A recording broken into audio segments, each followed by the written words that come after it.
was so good, y'all. Let me tell you how I made it.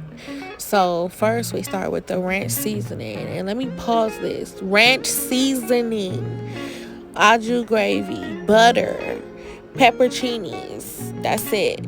That's all you need. You dump all of it in there, all the seasonings, just like that. Throw that butter in there. Depending on how spicy you want it, is how many pepperoncinis you're gonna use. I just use a few because I'm feeding it to the kids.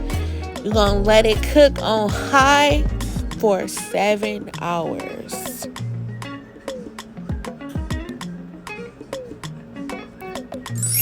Here we go. Oh my God, it smells so good. It broke down so easy. It's real tender. You see that gravy? It made just a nice amount of gravy. I didn't add no water, nothing. Nothing. Just those ingredients that you see there. Look at this, y'all. Look at this. This is the Mississippi pot roast. I don't know why I waited so long to try it.